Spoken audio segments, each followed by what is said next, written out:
Splatoon, Nintendo's surprising smash hit new IP, is an online-centric competitive game that has seen a lot of popularity and success, and with the release of its Switch-bound sequel, more people than ever are going to be giving it a shot. In the game, 2 teams of 4 duke it out with squirt guns to try to cover as much of the stage in their color ink as possible. But I've noticed not everyone is a big fan of the game.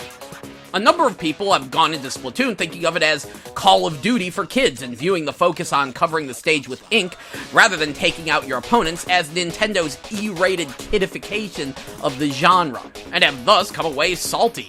Watching this play out over and over again, I've realized that the biggest problem is that people do not understand what genre Splatoon actually is. So let me be clear. Splatoon is not a third-person shooter. I know it's an easy mistake to make, as it is in third person and involves shooting, but it's not. Rather, Splatoon is Pac-Man, and once you realize Splatoon is Pac-Man and start playing Splatoon like Pac-Man, it is then that Splatoon gets really fun. But wait, how is Splatoon really Pac-Man? Well, okay, it's not exactly Pac-Man, rather it's Crush Roller, or Make Tracks as it was initially known in America, a Pac-Man clone released in arcades in 1981 by ADK, and later remade on the Neo Geo Pocket Color.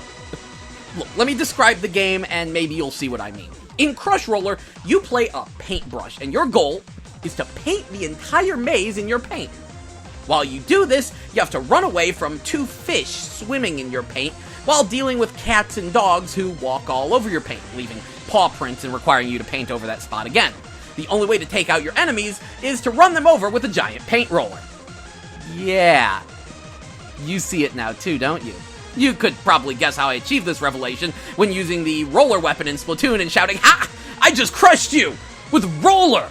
Like some kind of crush roller!" Oh my crap, it's Crush Roller.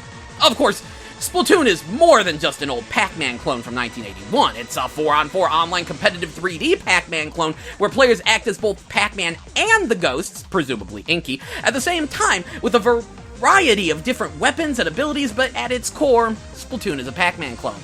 I mean, shoot. The stage is even symmetrical like a Pac-Man maze, mostly for balance purposes, but still. And how many ghosts are in Pac-Man? 4. Oh, and what happens when you defeat a ghost? Oh, right, they respawn at their base after a certain amount of time. It's freaking Pac-Man! So, okay, why does this matter? Well, think about what you do in a Pac-Man game. You try to traverse the maze as fast as possible, attempting to cover as much new ground as possible while running away from the ghost monsters until you grab a power pellet and gain the advantage. Did you catch that? Running away from enemies. Avoiding conflict is a good strategy in Splatoon. This completely flies in the face of traditional third-person shooters.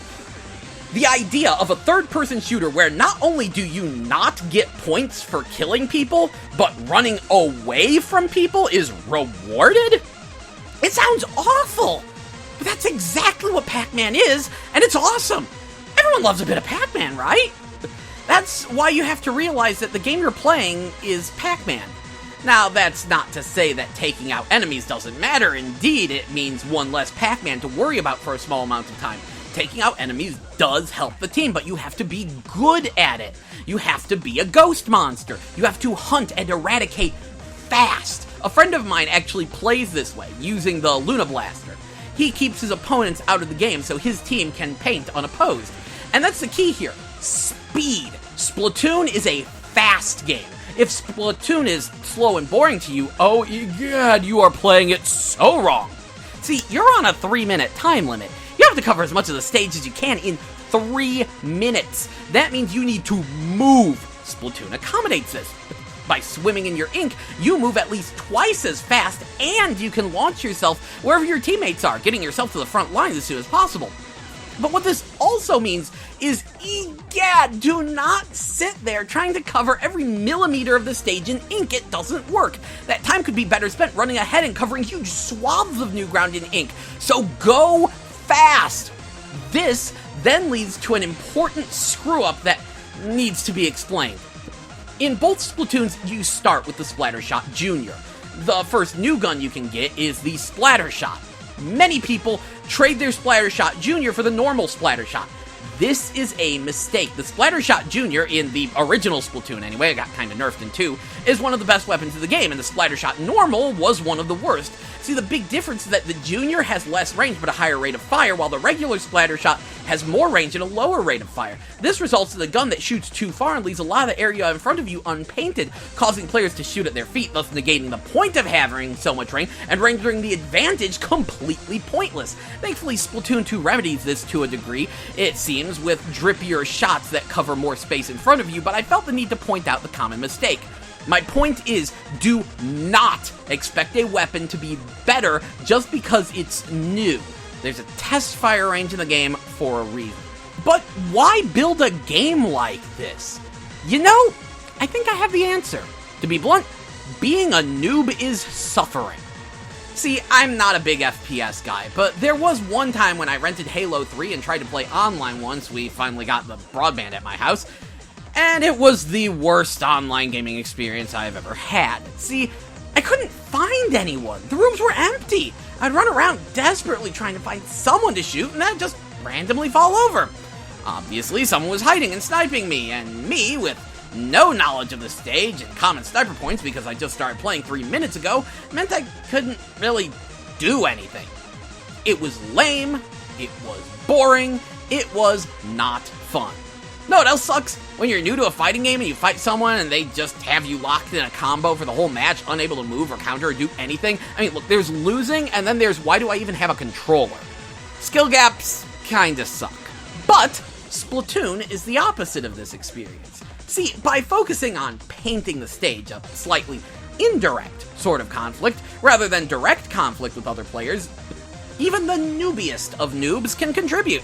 What's that? You found a way of squidding and unsquidding in a particular alleyway in such a way it gives you only one frame of vulnerability? Well, good job, buddy!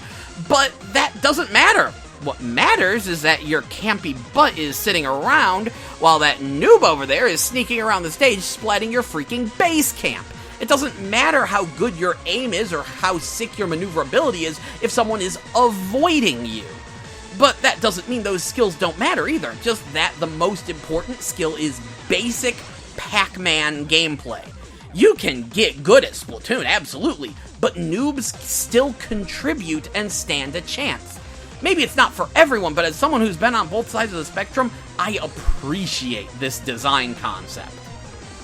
So now that you know how Splatoon is secretly Pac-Man, hopefully you can find much more enjoyment in the game and be able to stand your ground on the meme streets of Inkopolis. Just remember to go fast, make a mess, and don't always rush towards an enemy unless you have a big advantage. See ya online!